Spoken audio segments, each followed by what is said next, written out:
क्योंकि आज हम सारे लोग इतना परेशान हैं, शोषित हैं, पीड़ित हैं, दुखित हैं कि झारखंड प्रदेश में ही हम सारे लोग रिफ्यूजी बनने के कगार पर हैं। कुछ नहीं बदला तो विस्थापितों का दर्द, अगर कुछ नहीं बदला तो चांडिल डैम का शोषण होना, पीड़न होना। एनडीए में आजसू और बीजेपी मिलकर साड़ू साड़ू भाई खेल खेलते हैं। शुरू से लेकर के आज तक खाली छल किया गया है और चारों तरफ धोखा ही धोखा मिला है।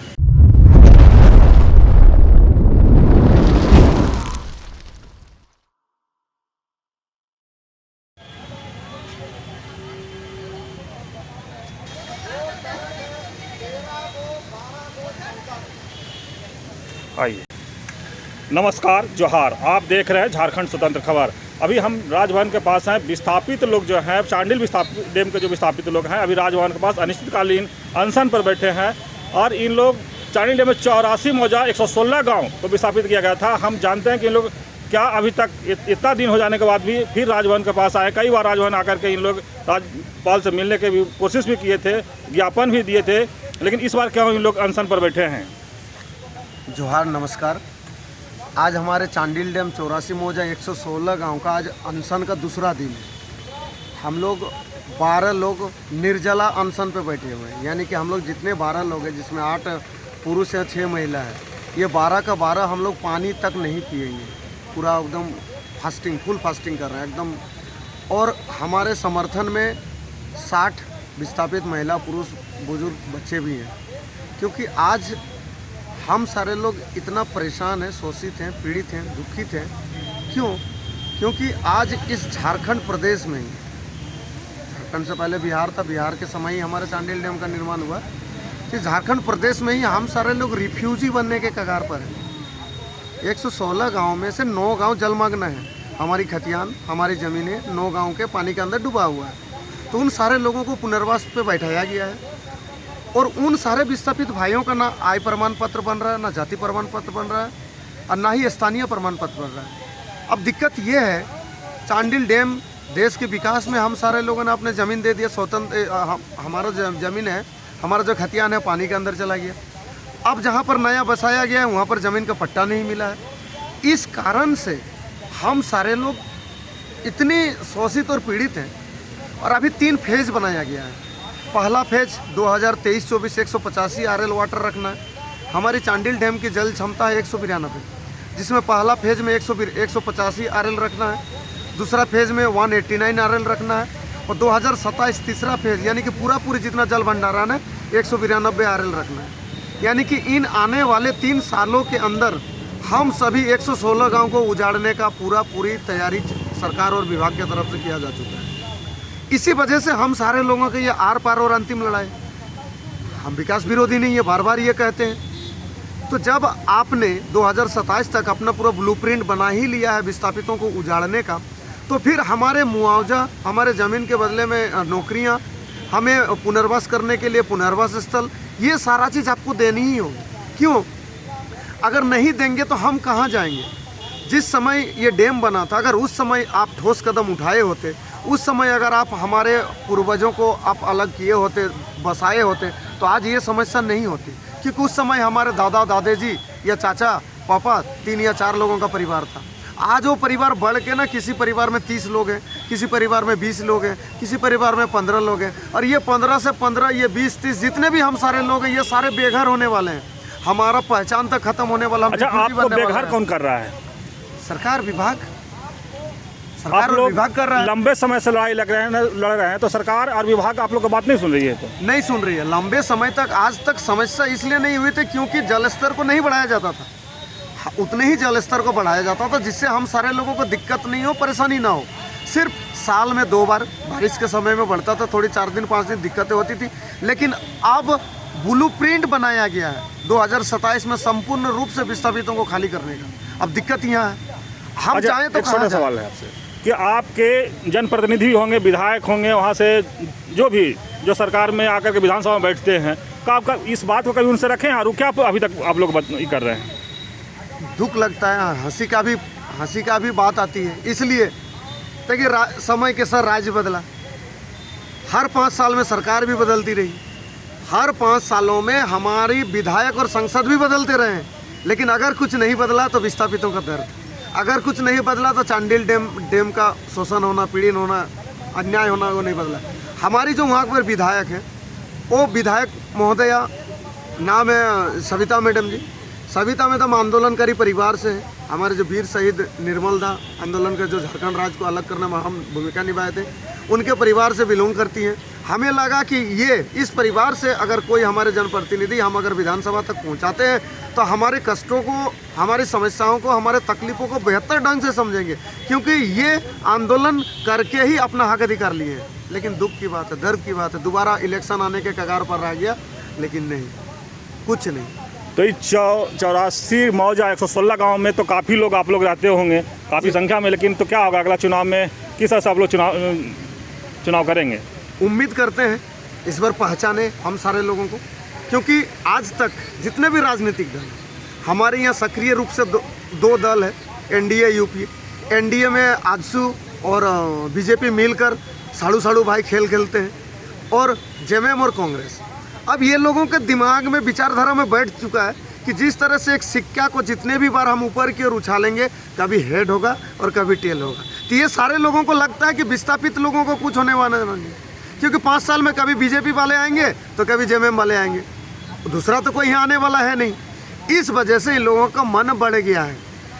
और एक ही मुद्दा है हमारा, ईचागढ़ विधानसभा 50 संख्या, ये एक ही मुद्दा है, निर्णायक है। हमारे 84 मौजे 116 गाँव निर्णायक है। हम सारे विस्थापित जिसको भी वोट देते हैं वही वहाँ का विधायक बनता है। तो इस बार इस गलतफहमी में न रहे कि सिक्के की तरह उछालेंगे और कभी हेड तो कभी टेल, कभी बीजेपी तो कभी जेएमएम। नहीं, खबर क्या होगा, आवश्यकता पड़े तो इस बार हम सारे लोग वोट बहिष्कार करेंगे। पूरा 84 मौजे 116 गाँव को वोट बहिष्कार करेंगे हम सारे लोग, या फिर आगे हम सारे लोग आगे इसके विचार करेंगे कि हमें क्या करना है। मैंने आप लोग भी राजनीति में आ सकते हैं? नहीं, हमारा मंच हमने शुरू में ही, जब इस मंच का जब हमने जन्म दिए थे, जब इसको शुरुआत किए थे, मैं ही संस्थापक हूँ, तो उसी समय मैं खुले शब्दों में साफ तरीके से मैं बता चुका हूँ कि अखिल झारखंड विस्थापित अधिकार मंच से कोई चुनाव हम लोग नहीं लड़ेंगे, हम लोग चुनाव में नहीं जाएंगे इस मंच से। कोई पार्टी आप लोग को बुला लेगा? ये तो संभावना है, आगे क्या होगा, आगे की बात आगे देखा जाएगा। अगर 84 मौजा 116 गाँव के लोग कुछ निर्णय करते हैं सर्वसहमति से, अगर कुछ आगे करते हैं तो आगे सोचने की विचार है। लेकिन अभी हम सारे लोग अभी राजभवन में हैं। राजभवन में अगर वार्ता होती है तो बहुत ही अच्छा, नहीं तो फिर आगे हम लोग राष्ट्रपति भवन जंतर मंतर में भी हम लोग अनशन करने का हम लोग का रणनीति है। परिचय दीजिएगा। मेरा नाम है राकेश रंजन, मैं अखिल झारखंड विस्थापित अधिकार मंच का संस्थापक सह अध्यक्ष हूँ। चलिए, अभी राकेश जी का बात सुन रहे थे, और भी इनके साथ आए हुए हैं, हम उनसे भी तो शॉर्ट में जानते हैं, आप क्या कहेंगे? नमस्कार। क्या आप राजभवन के पास आए अपना 116 गांव के समस्या को लेकर के क्या कहेंगे? जी, ये जो समस्या है काफ़ी पुराना समस्या है, 42 साल पुराना है। और 42 साल पहले जो हम लोग को पूर्वज से ज़मीन जब लिया गया, उस टाइम पदाधिकारी लोग, फिर सरकारी लोग जो आए थे, उन लोग बोले कि हाँ, आप लोग का ज़मीन के बदले हम लोग आप लोग को नियोजन देंगे, ज़मीन के बदले रहने के लिए निवास देंगे 25 डिसमिल। वो 25 डिसमिल भी आज कम करके 12.5 डिसमिल दे रहा है। फिर नियोजन कुछ आदमी को दिया गया, कुछ को नहीं दिया गया। फिर इसके बाद जब हम लोग का पूर्वज से आज जब हम लोग बड़े हो गए तो हम लोग को समझ में आ गया, हम लोग जाग गए, देख रहे हैं कि काफ़ी हम लोग के पूर्वज के ऊपर छल किया गया है। इस वजह से हम लोग को थोड़ा आक्रोश भी लग रहा है। और हम लोग आज चांडिल डैम में 122 दिन तक धरना भी दिए, लेकिन कोई पदाधिकारी सुनने के लिए हम लोग के पास नहीं आए। इस वजह से आज हम लोग राजभवन तक आना पड़ा। परिचय दीजिएगा। मैं राजीव महतो। चलिए, राजीव महतो की बात आपको हम सुनाए कि कैसे इन लोग कह रहे हैं कि हम लोग पूर्वजों को छला गया है अधिकारी के तौर पर से। अब हम और भी एक विस्थापित के साथ भी आए हैं। आप क्या कहेंगे? आप लोग भी राजभवन के पास देखिए, अनशन पर बैठ गए हैं। 116 गाँव 84 मौजा 116 गाँव के विस्थापित लोग बहुत दुखी है, क्योंकि यहाँ शुरू से लेकर के आज तक खाली छल किया गया है। हाँ, चारों तरफ धोखा ही धोखा मिला है।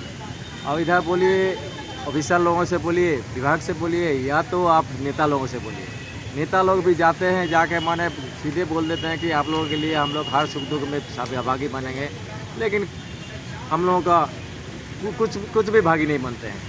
विस्थापित के समस्या के दूर माने उसके समस्या के समाधान के तो दूर की बात है, ऐसा स्थिति हो गया है अभी विस्थापित के नाम पर अभी हम लोग का कुछ नहीं बन रहा है। जाति प्रमाण पत्र नहीं बन रहा, आवासीय नहीं बन रहा, आय प्रमाण पत्र नहीं बन रहा, ये स्थिति हो गया है। बिल्कुल हम लोग को मैंने रिफ्यूजी बना के छोड़ दिया है। हर जगह भ्रष्ट, हर जगह भ्रष्ट। अब हम लोग देखिए वहाँ विस्थापित की हैसियत पर हम लोग को पुनर्वासी समुचित व्यवस्था के था, वो नहीं हो पाया है। नौकरी हर परिवार में एक नौकरी देने के बात था, वो भी नहीं हो पाया है।